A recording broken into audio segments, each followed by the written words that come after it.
का इस खास बुलेटिन में आपका स्वागत है और मैं हूं आपके साथ करिश्मा भारद्वाज और आप देख रहे हैं एएनबी न्यूज। कृषि कानूनों के खिलाफ किसानों का हल्ला बोल लगातार जारी है। किसान सरकार से कृषि कानूनों को रद्द करने की मांग कर रहे हैं, लेकिन सरकार के ढीले रवैये के बीच किसानों की उम्मीदें धीरे धीरे टूट रही है, जिसको लेकर किसानों का गुस्सा लगातार बढ़ता ही जा रहा है। तो वहीं कुंडली बॉर्डर पर चल रहे आंदोलन में एक बार फिर से पंजाब और अन्य स्थानों से लोगों का आना शुरू हो गया है। कोरोना के बढ़ते संक्रमण के बीच इस तरह से बाहर से आकर लोगों का आंदोलनकारियों की भीड़ में शामिल होने से यहाँ भी कोरोना का खतरा वो लगातार बरकरार है। बढ़ती भीड़, लगातार लोगों की आवाजाही और कोरोना से बचाव के किसी भी नियमों का पालन नहीं होने के कारण आंदोलन स्थल पर संक्रमण तेजी से फैलने का खतरा मंडराना शुरू हो गया है। आपको बता दें कि गेहूं फसल कटाई के बाद एक बार फिर से आंदोलनकारी बॉर्डर पर जुटने लगे हैं। आंदोलन स्थल पर पहले से ही 5-7 हजार की भीड़ मौजूद है और अब एक बार फिर से पंजाब से ट्रैक्टरों के माध्यम से बड़ी संख्या में पंजाब से आंदोलनकारी यहां पहुंचने लगे हैं और एक दिन पहले भी पंजाब से करीब 3 से 4 दर्जन ट्रैक्टर ट्रॉली से आंदोलनकारी कुंडली बॉर्डर पहुंचे और इस तरह से आंदोलन स्थल पर बढ़ती भीड़ को देखते हुए आसपास के ग्रामीण भी अलर्ट हो गए हैं और उन्हें कोरोना का भय सताने लगा है। कुंडली और आसपास के ग्रामीणों का यह कहना है कि जब तक यह आंदोलन जारी रहेगा, भीड़ ऐसे ही बरकरार रहेगी, आती रहेगी और इसलिए सरकार को किसी भी तरह से इनको यहां से हटाना चाहिए, क्योंकि ये आंदोलनकारी ना तो अपने कोविड की जांच करवा रहे हैं और ना ही जीटी रोड को खाली कर रहे हैं। कोविड-19 का दूसरा चरण बेकाबू होता हुआ नजर आ रहा है। जिले में रोजाना 700 से लेकर 800 संक्रमित मिल रहे हैं और इनमें बड़ी संख्या में मरीज कई गांवों से भी मिल रहे हैं और ऐसे में थोड़ी सी लापरवाही भी भारी पड़ सकती है और कृषि कानूनों के विरोध में चल रहे आंदोलन स्थल पर इसको लेकर पूरी लापरवाही बरती जा रही है।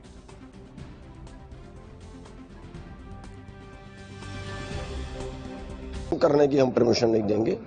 वैक्सीनेशन की हो सकती है अपनी मीटिंग में राय कर लेंगे, लेकिन टेस्ट के नाम पे तो फिर ये किसी को भी टेस्ट बोल देंगे। हमें क्या पता, हमें तो इनका पता नहीं, किसी को भी बोल देंगे तेरे कोरोना भागो हो फैल गया वो करेंगे। जैसी वो मुसलमानों से की थी, इन्होंने कोरोना बम बना दिया, कोरोना फैला दिया। जैसे अपनी जान का तो कोई चिंता है नहीं, दूसरों की जानों की चिंता है। और एक मैं और बता दूं, मरेंगे तो हम घर पे ही भूख से मरेंगे, हम कोरोना से ही मर जाएंगे, यहीं रहेंगे। हो भी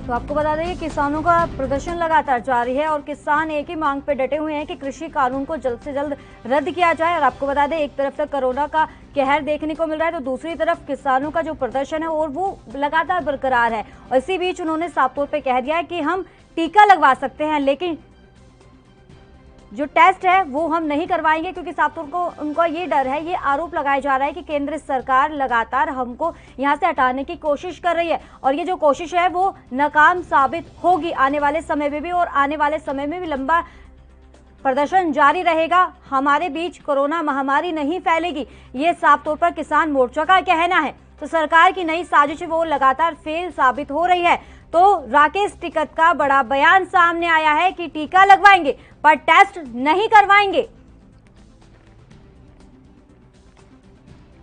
और हमें छेड़ा गया तो सुताई भी होगी, ये राकेश टिकैत का बयान सामने आया है। तो लगातार किसानों का प्रदर्शन जारी है। कोरोना के बीच किसानों के हौसले बुलंद होते हुए नजर आ रहे, लेकिन उनकी उम्मीदें वो टूट गई है। वो इसलिए क्योंकि कृषि कानून को रद्द नहीं किया जा रहा सरकार की तरफ से। हालांकि सरकार भी कह रही है बातचीत के लिए तैयार है। दूसरी तरफ अगर किसानों की तरफ से बात की जाए तो किसानों का भी कहना है कि हम बातचीत के लिए तैयार है, लेकिन कोई कॉल तो आए। कॉल नहीं आ रही है सरकार की तरफ से, तो बातचीत कैसे आगे बरकरार रहेगी।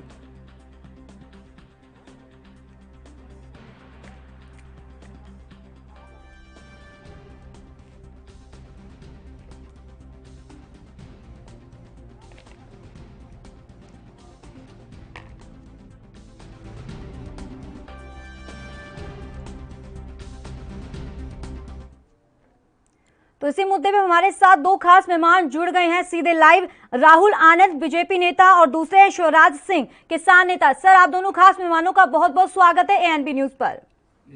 धन्यवाद। तो शिवराज जी, सवाल आपसे किया जाएगा क्योंकि आपकी तरफ से लगातार प्रदर्शन जारी है, तो दूसरी तरफ अगर बात कोरोना को लेकर करें तो वो भी लगातार बरकरार है। प्रकोप, उनका जो आतंक है वो लगातार बढ़ता ही नजर आ रहा है। लेकिन साफ तौर पर जो किसान मोर्चा ने ऐलान किया है और राकेश टिकैत ने भी कहा है इस दौरान की वैक्सीन लगवाएंगे लेकिन टेस्ट नहीं करवाएंगे, ऐसा क्यों? करिश्मा जी, मैं आपको एक बात बता देना चाहता हूँ जी कि कोरोना जो है लास्ट ईयर भी और इस साल भी जो लोग एसी में रहते हैं, जिनको एसी में रहने की आदत है, उन्हीं को इसने जकड़ा है। जो खेतों में और धूप में काम करते हैं, कोरोना उनसे कई कोस दूर रहता है जी। आज तक की मिसाल है जब से कोरोना का ये आया है कहर, गांव में अगर कोई आदमी, हमारा कोई साथी अगर दिल्ली में रह रहा है या कहीं बाहर किसी कंपनी में एसी में काम कर रहा है, वो गांव में पहुंच गया तो उसको कोरोना हुआ, लेकिन उससे दूसरे को नहीं हुआ जी। तो किसान के लिए कोरोना है ही नहीं है। जिनको एसी में रहने की आदत बन गई है उनको है। अब लगभग 4.5 महीने हो गए दिल्ली के बॉर्डर पर लाखों किसान बैठे रहे, एक भी केस ऐसा नहीं है किसी को कोरोना हुआ हो। ये कोरोना एसी में रहने वालों को, मैं तो एसी में रहने वालों से भी अनुरोध करूंगा, अपने घरों में एसी की आदत बंद कर दें, एसी में रहना बंद कर दें, थोड़ा धूप ताप सहना शुरू करें। चलिए राहुल जी, आपकी तरफ रुख करना चाहेंगे, क्या कुछ कहना है? क्योंकि जिस तरीके से बताया जा रहा है कि एसी वाले लोगों को कोरोना पॉजिटिव, कोरोना हो रहा है, लेकिन जो धूप में काम करते हैं उनको कोरोना नहीं होगा, तो इसको लेकर क्या आपकी तरफ प्रतिक्रिया सामने आ रही है?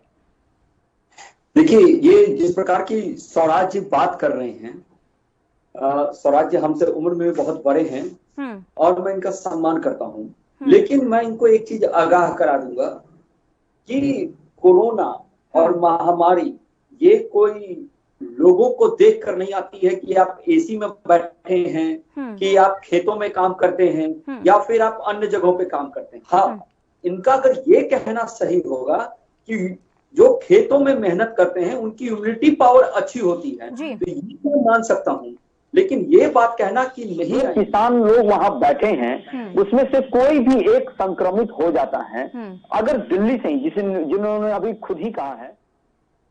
जी, लगता है संपर्क टूट गया, टेक्निकल दिक्कत है।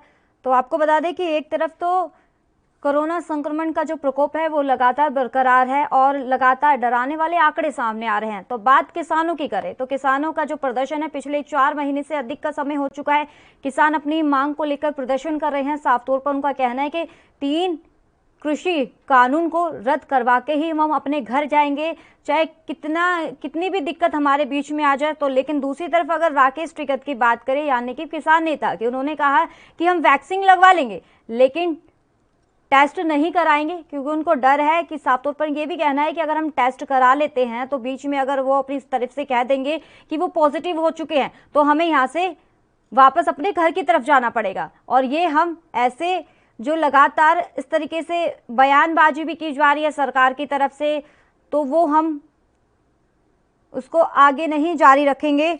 और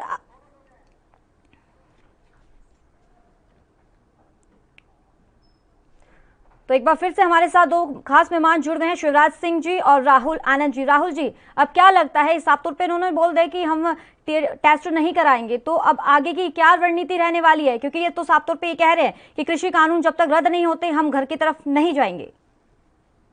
देखिए करिश्मा जी, सबसे बड़ी बात यह है और सबसे अहम बात भी है कि जो किसान नेता आंदोलन कर रहे हैं और अपनी बातों को रखना चाहते हैं तो उनको रखने का तरीका सही होना चाहिए, ना कि जिद की राजनीति में बदलकर सरकार को झुकाने की।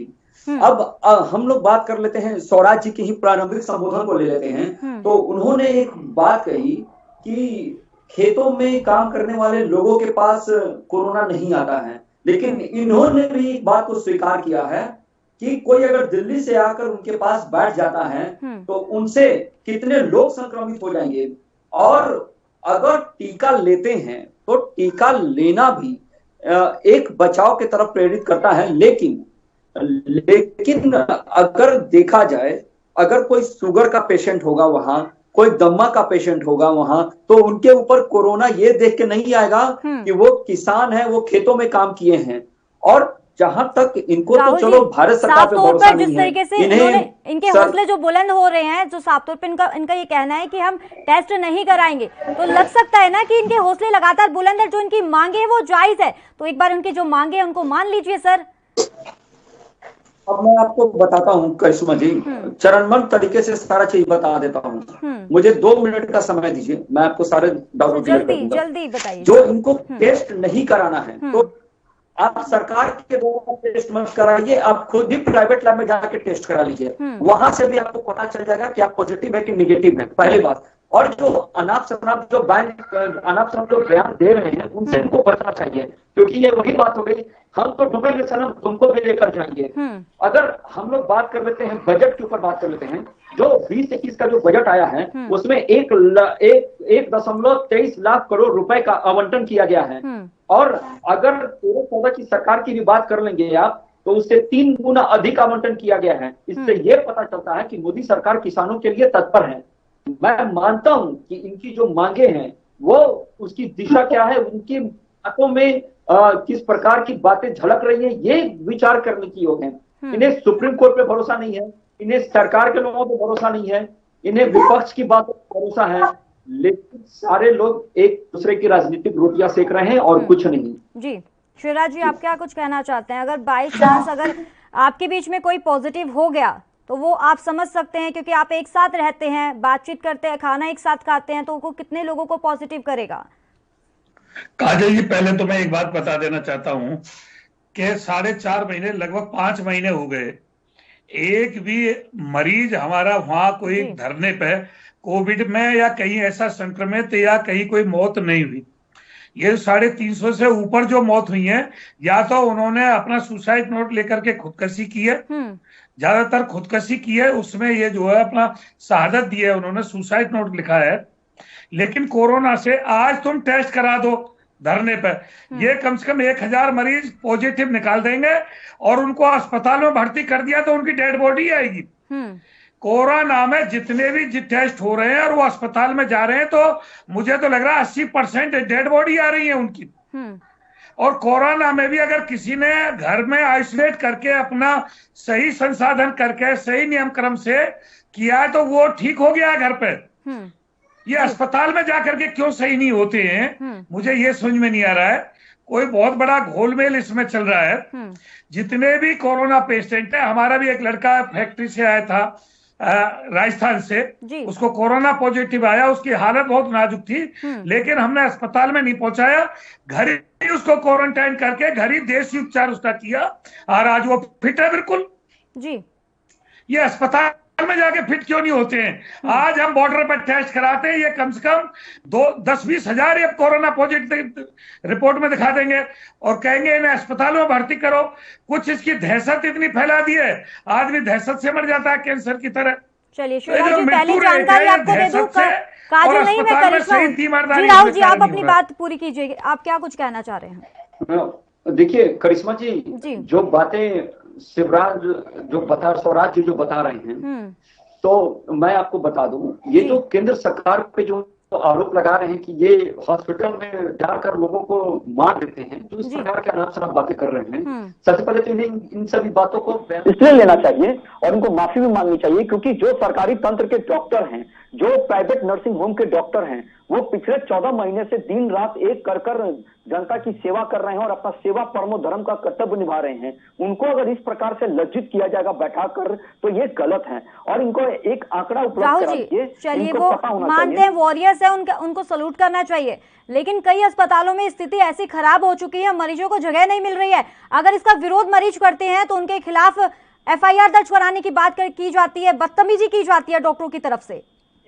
देखिए करिश्मा जी, मैं आपको एक चीज बताता हूँ कि 2,20,000 मरीज पिछले 24 घंटे में रिकवर भी कर गए हैं। हाँ, कहीं अगर कोई तंत्र में कोई असुविधा है तो उसका अगर कोई पेशेंट के परिवार है उसका विरोध करते हैं तो वो एक सार्थक बात है, मैं इसका सम्मान करता हूं। लेकिन विरोध करने का तरीका भी होना चाहिए कि आप जब विरोध करते हैं तो अपनी गरिमा का ध्यान रखते हुए करें, ना कि लापरवाही की तरह उन पे हाथ उठाएं, क्योंकि इसके लिए संविधान में ही कानून बनाया गया है कि आप एक डॉक्टर जो है वो किसी भी मरीज को बचाने का भरपूर प्रयास करता है। अगर असुविधा हो जाती है, असुविधा अगर हो जाती है, उससे मौत अगर होती है तो डॉक्टर केवल शरीर को इलाज करता है, ना कि आप उसको मार कर उसको डांट डपट करके इस प्रकार की बातें करा सकते हैं। उनकी गुस्सा उस जगह पे जायज है क्योंकि उन्होंने अपने परिवार के एक सदस्य को खोया है, मैं आपकी बात से सहमत हूं। लेकिन अगर इस प्रकार की बातें करेंगे तो ये वही बातें हो गई कि जिस प्रकार जब भारतीय सेना पाकिस्तान में घुसकर और चाइना के सीमा में घुसकर लोगों को खदेड़ती है और हम उनसे सबूत मांगते हैं, ठीक उसी प्रकार बात हो गई। अभी का जो समय है वो एकत्र रहने का समय है और आप अपना आंदोलन करिए, हम मना नहीं करते हैं। आप सरकार के माध्यम से टेस्ट मत कराइए, आप प्राइवेट कंपनियों से टेस्ट करा लीजिए, बहुत सारे प्राइवेट लैब्स हैं, आप उनसे टेस्ट करा लीजिए। आपकी सुरक्षा रहेगी तभी आप जीवित रहेंगे, तभी आपकी आंदोलन जीवित रहेगी। हम तो इनके लिए अच्छी बातें कर रहे हैं, ये उसमें निगेटिव बात निकाल रहे हैं। जी तो शिवराज जी, आप क्या कुछ कहना चाहते हैं? अब आगे की क्या रणनीति रहने वाली, क्योंकि साफ तौर पे आपकी तरफ से कहा जा रहा है कि कोरोना चाहे कितना भी बढ़ता चला जाए और हमारे जो हौसले हैं वो कम नहीं होंगे। मैं तो काजल जी सबसे पहले कोरोना में ये सलाह शिवराज जी, मैं आपको रोकना चाहूंगी, मैं काजल नहीं, मैं करिश्मा हूं सर। चलो, मैं ये कह रहा हूं कि जो भी कोरोना पॉजिटिव अगर कहीं आता है तो मैं तो सबसे पहले होम क्वारंटाइन की सलाह उससे दूंगा, अस्पताल जाने की सलाह नहीं दूंगा, क्योंकि अस्पताल में भले ही डॉक्टर कितनी मेहनत कर रहे हैं, मैं डॉक्टर की उस पर कोई उंगली नहीं उठा रहा हूं, लेकिन सही तीमारदारी नहीं हो रही है और उससे बढ़िया आदमी घर पे कोरोना में सही हो जाता है। शिवराज जी चलिए ठीक है, आपकी बात मानते हैं। एक तरफ आप तो ये कहते थे कि किसी समय पहले ये कहा जाता था आपकी तरफ से कि कोरोना कुछ भी नहीं है, ये तो षड्यंत्र रचा जा रहा है सरकार की तरफ से, और जो हालात अब बेकाबू होते नजर आ रहे हैं, अब वो आप मानते हैं कि कोरोना है। लेकिन अब जिस वजह से अब ये भी बताया जा रहा है कि पंजाब से भारी भीड़ लोग अब जुटने शुरू हो चुकी है दिल्ली के बॉर्डर पर, और वहां के लोग भी अब इसको लेकर अब कह रहे हैं, साफ तौर पे कह रहे हैं कि उनको तकलीफ हो रही है, भय सताने लगा है कोरोना के बढ़ते मामलों को लेकर। अब तो वो भी ऑब्जेक्शन उठाने लगे हैं वहां की जनता। मैं ये कह रहा हूं 4.5 महीने से ऊपर 5 महीने हो गए, सरकार एमएसपी को गारंटी कानून कर दे तो क्या इनका क्या चला जाएगा भाई इसमें। आज गेहूं की हालत देख लो, गेहूं लगभग 2000 के करीब इनका कंट्रोल का रेट है, 1995 के करीब, और 1700-1600 मार्केट में बिच रहा है गेहूं, उसको फसल की लागत नहीं मिल पा रही है।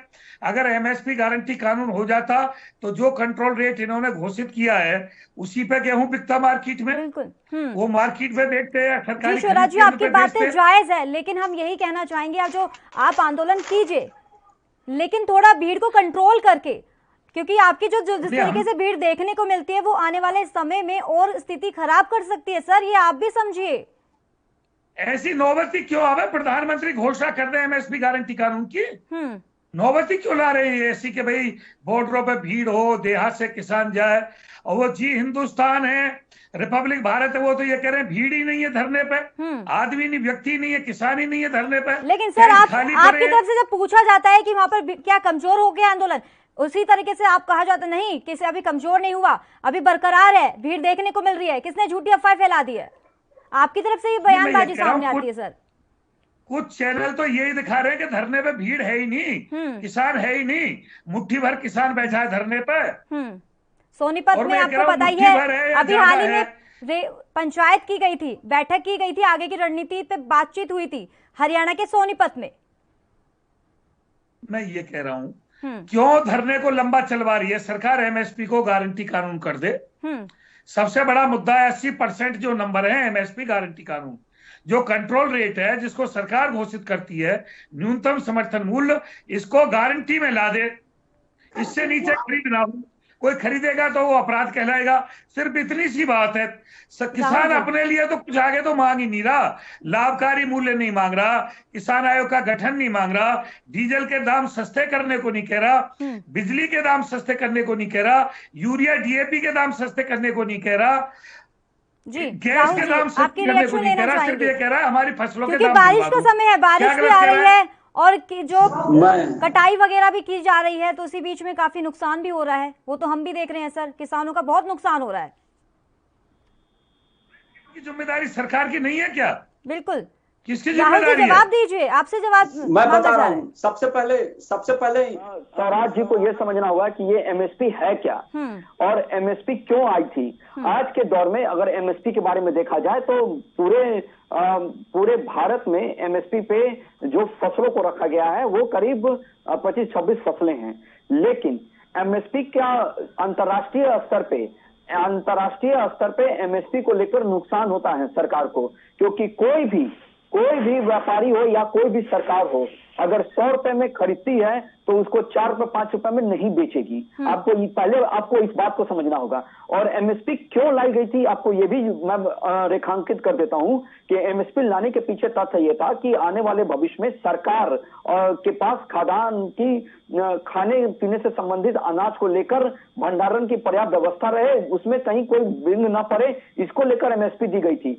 लेकिन सरकार ने आपको एमएसपी और भी फसलों पे दी है, आप उस पर बात नहीं करते हैं। आज सरकार के पास पूरे खरीद के 6% रख रखाव का ही केवल भंडारण की व्यवस्था है। इसीलिए पीपीपी मोड पे जो आप बार बार कहते हैं कि अंबानी अडानी हाईजैक कर लेंगे, जो आप गलत कहते हैं। अगर आपके जैसा, हमारे जैसा और हमारे जैसे बहुत सारे लोग अगर पब्लिक प्राइवेट पार्ट पे घूमकर अगर वो भंडारण की व्यवस्था करेंगे तो आप ही के अनाज को रखने की सुविधा प्राप्त होगी और वहां पे निजीकरण होगा, जिसकी वजह से जो क्षतियां होती है वो नहीं होंगी। आपकी मांगे मैं मानता हूं, लेकिन आप एक बात बताइए, जो गेहूं धान है ये पूरे देश में सबसे ज्यादा स्टोरेज किया जा चुका है, जिसको रखने की पर्याप्त व्यवस्था भी सरकार के पास नहीं है।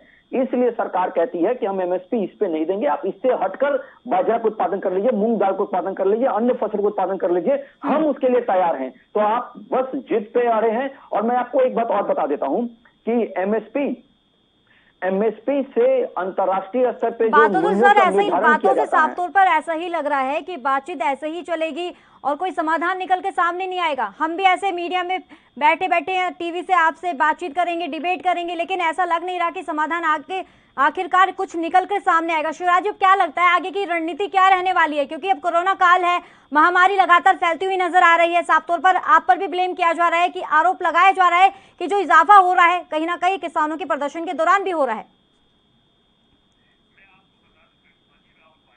रहे हैं एमएसपी के ऊपर सबसे पहले तो ये नरेंद्र मोदी जी से, जो इनके पार्टी के भी मुखिया हैं, देश के भी मुखिया हैं, इस समय सम्मानित सीट पर बैठे हुए हैं। जब वो मुख्यमंत्री हुआ करते थे गुजरात के, तो जब वो इन बातों को नहीं जानते थे, उन्होंने मनमोहन को लेटर लिखा, देश में एमएसपी गारंटी कानून बनाओ।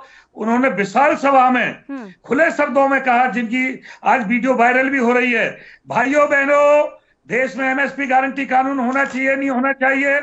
भाइयों बहनों, देश का किसान कर्ज मुक्त होना चाहिए, नहीं होना चाहिए। भाइयों बहनों, आज किसान की 60 साल से ऊपर 5,000 तनख्वाह होनी चाहिए, पेंशन होनी चाहिए, नहीं होनी चाहिए। उन्होंने पेंशन की वकालत की, डीजल सस्ते की वकालत की, बिजली सस्ती की वकालत की, एमएसपी गारंटी कानून की वकालत की। लेकिन उस समय विपक्ष में बैठे थे, मुख्यमंत्री थे वो गुजरात के, मनमोहन प्रधानमंत्री थे जब किसानों की वकालत करते थे। आज वो एक संवैधानिक सीट पर बैठे हुए हैं, वो बात कहां चली गई? इसका मतलब वो जुमला फेंकते हैं, झूठ बोलते हैं। सबसे बड़े झूठे प्रधानमंत्री है देश के। इतनी बड़ी झूठ तो किसी प्रधानमंत्री ने नहीं बोली जितनी झूठ किसानों के ऊपर देश के प्रधानमंत्री ने बोली है। क्यों बोली इतनी झूठ? क्यों ठगा देश के किसानों को? बोलिए राहुल जी। मैं आपको बता देता हूं, आपके सवाल का जवाब दे देता हूं। जब मनमोहन जी की सरकार थी तो उस समय एमएसपी पे उतनी खरीदारी नहीं की। ये बातें उस समय की थी, लेकिन अगर आप डाटा की बात कर ले, मैं डाटा के बाद तथ्य रखता हूं, 2004 से 14 के बीच सभी अनाजों पर एमएसपी में सामान्य वृद्धि 9% थी, लेकिन यह वृद्धि सामान्य मुद्रास्फीति दर से 8% पृष्ठभूमि में थी। मैं आता हूं, आपके सवाल का जवाब मिल जाएगा। पीएम के नेतृत्व में जब एनडीए सरकार 14-20 के बीच में फसलों पर एमएसपी में 8% की वृद्धि की, जबकि इस दौरान सामान्य खाद्य मुद्रास्फीति दर 4% रह गई। यही आपकी सवाल का जवाब है। यहाँ अंतर यह है कि यूपीए में प्रभावी वृद्धि सिर्फ 1% थी और मोदी सरकार ने 4% की वृद्धि की थी। 14 से 19 के बीच मोदी सरकार ने एमएसपी में 46.95 करोड़ टन गेहूं और धान की खरीद के लिए 8 करोड़ का भुगतान किया, जबकि यूपीए ने 9 से 14 के बीच 31.63 करोड़ टन धान और गेहूं की खरीद के लिए 3.76 लाख करोड़ खर्च किए। अंतर यहीं पे है। जो मोदी जी जो कह रहे थे ना कि होनी चाहिए कि नहीं होनी चाहिए, इनके सवाल का जवाब यहाँ पे मिल रहा है क्यों होनी चाहिए। एनडीए सरकार स्वाभिमान आयोग के आधार पर किसानों की आय दुगुनी करने का कार्य कर रही है, हुई कि नहीं हुई, यही आप बताइए। डाटा का अगर अंतर उठाएंगे तो आप उस पर नहीं टिकेंगे, लेकिन अगर आप अपनी बेबुनियादी बातों को लेकर राहुल जी, वो तो किसान बताएंगे। शिवराज जी, आपका जवाब मत चाहिए। करिश्मा जी, अब वेस्ट बंगाल में चुनाव चल रहे हैं, वहां भी मोदी जी बड़े बड़े वादे कर रहे हैं, जाकर के प्रधानमंत्री होते हुए वादे कर रहे हैं। और जब ये गुजरात के मुख्यमंत्री होते थे सत्ता पाने के लिए, जब इन्होंने बड़े बड़े वादे किए, हम ये कह रहे हैं डीजल ये सस्ता नहीं करेंगे, गैस ये सस्ती नहीं करेंगे, पेट्रोल ये सस्ता नहीं करेंगे, यूरिया डीएपी के दाम ये सस्ते नहीं करेंगे, बिजली ये सस्ती नहीं करेंगे, और जो दवाई और बीज हैं, आज 500 रुपया किलो मक्का का बीज मिल रहा है, 800 रुपया कुंटल मक्का बिक रही है। कहाँ 1 किलो 500 रुपए का, कहाँ 1 कुंटल मक्का जो है 500-800 रुपए की। मतलब जितने रुपया किलो बीज उतने रुपया कुंटल फसल बिकती है। आपका ये कहना है कि कोई तो क्या किसान की दुर्दशा नहीं होगी इस देश में? क्या किया इन्होंने किसानों के लिए? खाली बुरा भागों में फंसा करके छोड़ दिया है। चलिए शिवराज जी, सुनिए आप मेरी बात भी। साफ तौर पर आपका ये कहना है कि जो भी पार्टी आई, जो भी केंद्र सरकार बनी है, उसमें किसी ने भी आपके तरफ नहीं सोचा। कांग्रेस आई थी, कांग्रेस तो फिर वो आपके तरफ से क्यों समर्थन में आ रही है? विपक्ष पार्टी, तमाम विपक्ष पार्टी आपके समर्थन में आ रही है, लेकिन अब जो कोरोना काल है वहां पे तो कोई सी भी पार्टी सामने ही नहीं आ रही है। सर, दिल्ली के तमाम बोर्डों पर आप प्रदर्शन कर रहे हैं, वहां पे एक भी पार्टी नहीं आई है, बातचीत नहीं कर रही है। सर, मैं आपकी बात से पूर्णतः सहमत हूं। अगर कांग्रेस किसानों के लिए काम करती तो आज कांग्रेस की ये दुर्दशा नहीं होती। भाजपा को किसान इसलिए लेकर आया कि इससे कुछ कांग्रेस भी करती है वादे, तो बड़े बड़े। सुन लो, जब कांग्रेस सत्ता में थी और हम आंदोलन करते थे तो भाजपा हमारे समर्थन में आती थी। राजनाथ जी मंच पे बोलते थे खुले शब्दों में, अटल बिहारी वाजपेयी जी बोलते थे किसानों के हित में, सुषमा स्वराज जी बोलती थी किसानों के हित में। लेकिन जब विपक्ष में थे, जब बोलते थे, सत्ता पाने के बाद ये आंकड़ों में और गुणा भागों में कोई सी भी पार्टी। शिवराज जी, समय का अभाव है, last reaction sir Rahul ji आपसे लेना चाहेंगे। अब क्या लगता है कि समाधान निकलेगा या ऐसे ही प्रदर्शन करते रहेंगे? देखिए, सबसे पहली बात यह है कि किसान भारतीय जनता पार्टी की सरकार जो है, एनडीए की सरकार, वो बैकफुट पे है। लेकिन कुछ बातें इनको भी माननी होगी, इनको भी मर्यादित ढंग से आना होगा सरकार के सामने, और जो सही तथ्य हैं उस पर चर्चा करना होगा। और कालापन की जो बात ये कहते आए हैं, ये कालापन आज तक ये बता नहीं पाए हैं। ये कालापन क्या है ये बताइए। अभी जो महामारी का जो समय है, यहाँ पर जिद की राजनीति को छोड़कर हर किसी को पहले महामारी के दौर से निकलना चाहिए, क्योंकि अगर आप जीवित रहेंगे तभी आपका आंदोलन जीवित रहेगा। हो सकता है जो राहुल जी, लेकिन डिबेट में तो नहीं समझा पा रहे ना आप। कितना समय हो गया? 4 महीने से अधिक का समय हो गया। हम यही चाहते हैं कि 13 दौर की जो बातचीत होए वो आमने सामने होए, और ये जो 13 दौर की लास्ट बातचीत होगी वो लास्ट ही होनी चाहिए, समाधान निकलना चाहिए। चलिए, बहुत बहुत शुक्रिया, क्योंकि समय का अभाव है राहुल जी और शिवराज जी। तो इस खास बुलेटिन में फिलहाल इतना ही, दीजिए इजाजत, नमस्कार।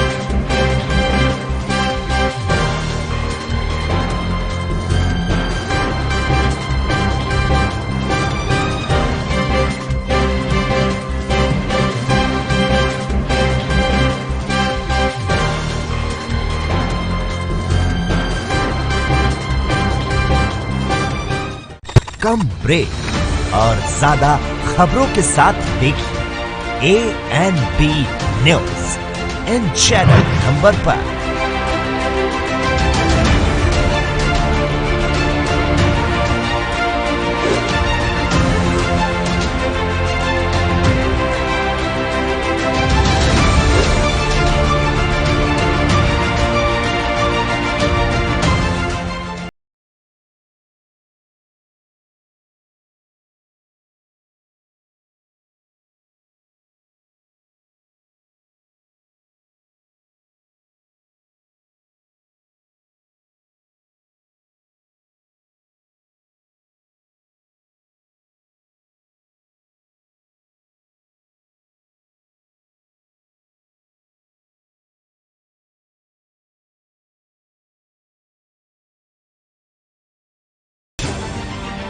वीरों और बहनों, ये वैक्सीनेशन प्रोग्राम जड़ा है सारी दुनिया चल रहा है, अपने उरे नहीं।